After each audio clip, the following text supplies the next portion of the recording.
Hello, my name's Mark Arnold and I'm the Additional Needs Ministry Director at Urban Saints.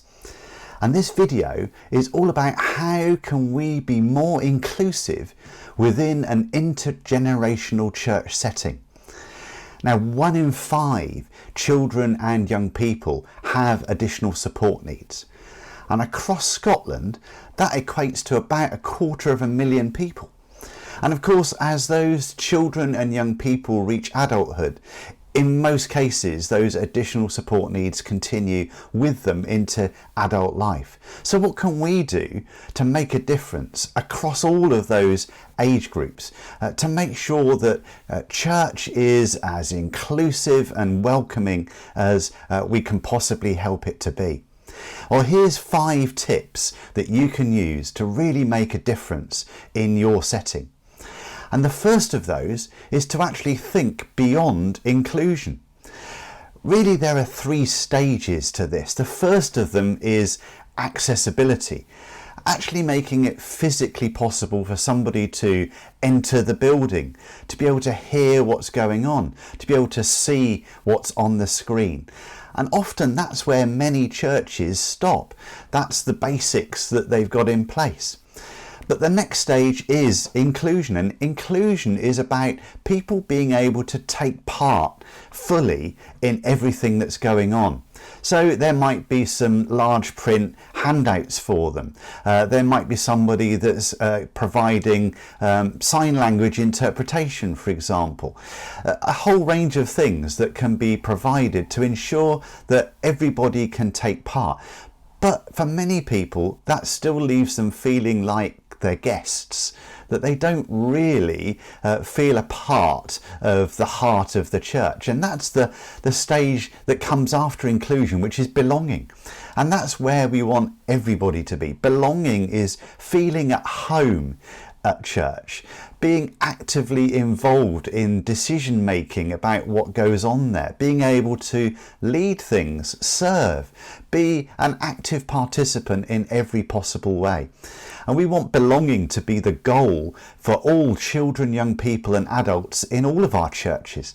So our first tip is to think beyond inclusion and to think towards belonging and how to make that the reality for everyone in our churches. The second tip is to ask the audience. Now, that might seem an obvious thing to say, but in so many cases we fail to do that. Often we can find ourselves putting things in place that we think will be helpful for a child, young person, or indeed adult with additional support needs, without actually asking them first what might be helpful for them. Children, young people and adults with additional support needs will face all kinds of barriers in a church context. Some of them might be physical barriers, like being able to get in through the door. Perhaps there are steps, perhaps there's a heavy door for them to negotiate. Maybe there's loud noise, maybe there's bright lights. There are all kinds of physical barriers to overcome. And there can be program barriers as well, perhaps programs that are confusing, that aren't clear, that change from one week to the next without any notice, expectations that people think they have on them that they can't really understand and work through, and it causes anxiety and stress on a regular basis.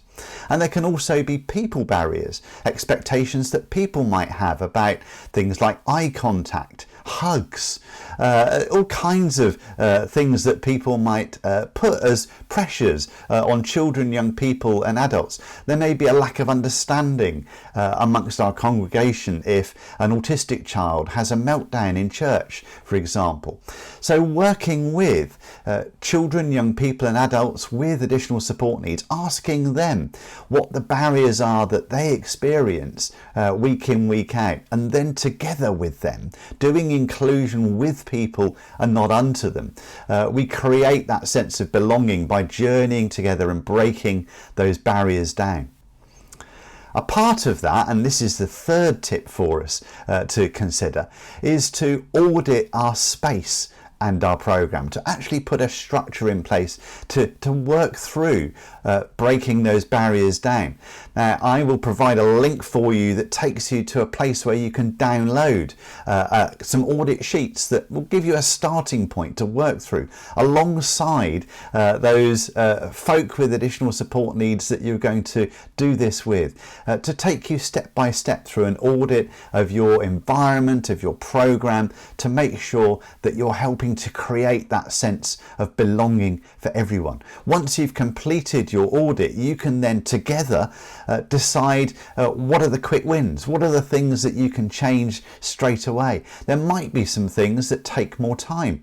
It's possible that you might need to look about how to access all areas of your church if perhaps you've got multiple levels, no lift and stairs that can be a barrier. But there are always going to be things that you can do quickly and easily that can transform church for many, and that can give them that confidence that actually you're taking this seriously as a church. Our fourth tip is to think sensory.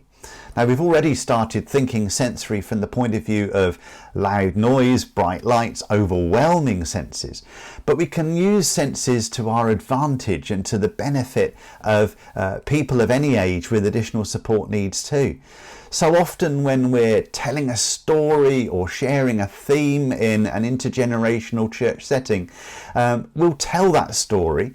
We might put some images up on a screen, but we could use all of our senses to help to share that story or theme effectively.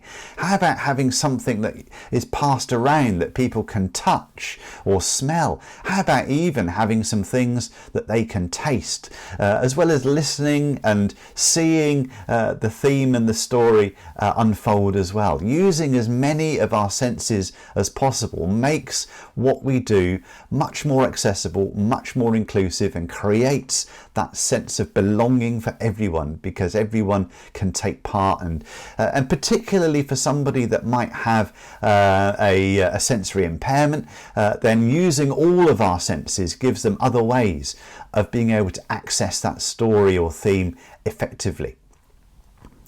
Our fifth tip is really just more of a statement of the reality of when we put all of these things in place, everyone wins. Sometimes there can be the myth that including everyone, creating a place where everyone belongs, including children and young people with additional support needs, can change church and make church worse because the things that people love might be different.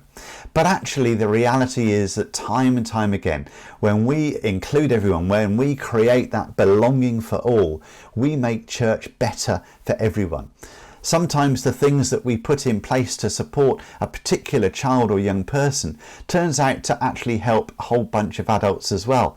I remember putting some things in place to help a 12-year-old girl with dyslexia to be able to read what was on the screen in her church. And it turned out there were loads of adults in the congregation that found that a transforming benefit for them as well. So everyone wins when we create belonging for all.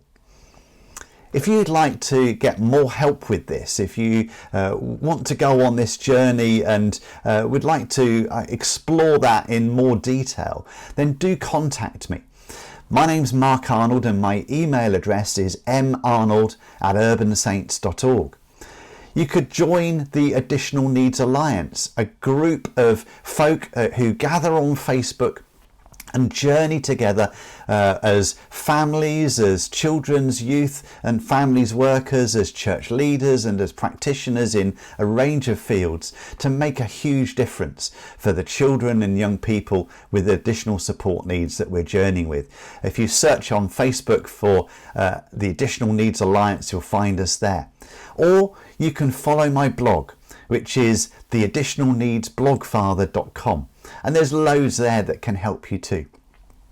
I hope this short video has given you some ideas to get you started and has inspired you to take that first step to make what we do in our intergenerational church settings not just inclusive, but a place where everyone belongs. Thanks, and I hope to hear from you.